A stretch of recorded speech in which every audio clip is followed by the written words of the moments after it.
Let's talk about hot packs and cold packs today. There is a general confusion as to when to apply a hot pack and when to apply a cold pack. So let's talk about hot packs first. Your blood vessels are like flexible rubber pipes. So when you apply heat to this rubber pipe, they basically expand and the circulation to the area increases. When there's an increased circulation to the tissue, it increases the flexibility of the muscles and there is a general relaxation that happens in the muscle. So basically, if you have a muscle spasm, applying heat is a good idea.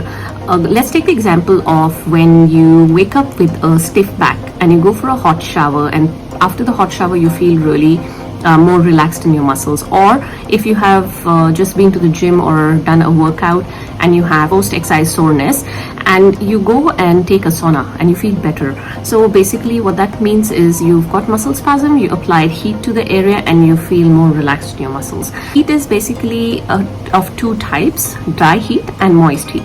Dry heat is like your heating pads. Your moist heat is like the sauna or a hot pack that your physio would use at the clinic.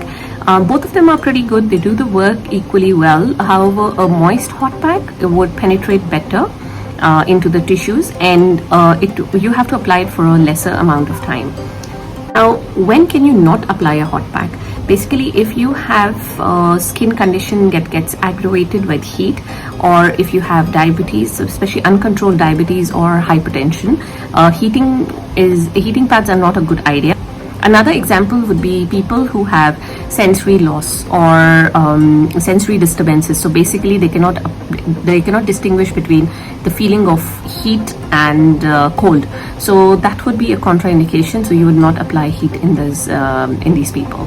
Now, as for cold packs, basically a cold pack will be applied to an area where there is inflammation. The signs of inflammation are heat, that is, the area is hot to touch, swelling, lack of function or a slight loss of function, redness, and basically these symptoms all depend on the level of inflammation. So when we apply a cold pack, what happens is the blood flow to the area is constricted, because remember, your blood vessels are like rubber pipes. When you apply cold to a rubber pipe, it constricts. There's a lack of circulation in that area, so there is a reduction in the swelling, and thus there is a reduction in the inflammation. Another mechanism by which your cold packs work is cold numbs the area, so thereby you have reduced sensation of pain going into your brain. So cold packs are excellent for acute injuries. Say you are playing sports and you got injured, you've got a swelling in the area, you can use a cold pack. You've twisted your ankle, any acute injuries, you would apply a cold pack. Cold packs can be applied, you can just take ice, crush it, put it into a Ziploc bag, put it onto your skin, or you can use a proper cold pack that can be frozen in the freezer, or you can take ice water and immerse your parts into the cold water. Do not use a cold pack when there is a problem with the sensations, or if you are applying a cold pack, you should be very careful that there is always a layer of cloth between your skin and the cold pack. The cold burn is actually a real thing. Like, you can burn with heat, you can get a burn with cold as well. Another thing is duration of application. So a hot pack can be applied for 10 to 15 minutes, and same goes for the cold pack.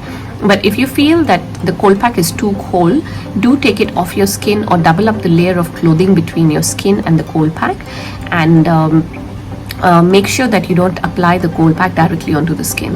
If you're still confused between a hot pack and a cold pack, remember, there is no perfect answer. If, for example, you live in a cold country, or if you are running through winters right now and cold pack doesn't seem like a good idea, it's okay, you can apply a hot pack. It's just that maybe you will not get the full benefit that you would get with a cold pack, but it won't really do much damage to the area. So listen to what your body says. Join my Facebook group where we discuss these topics in more details. The link is in the description below.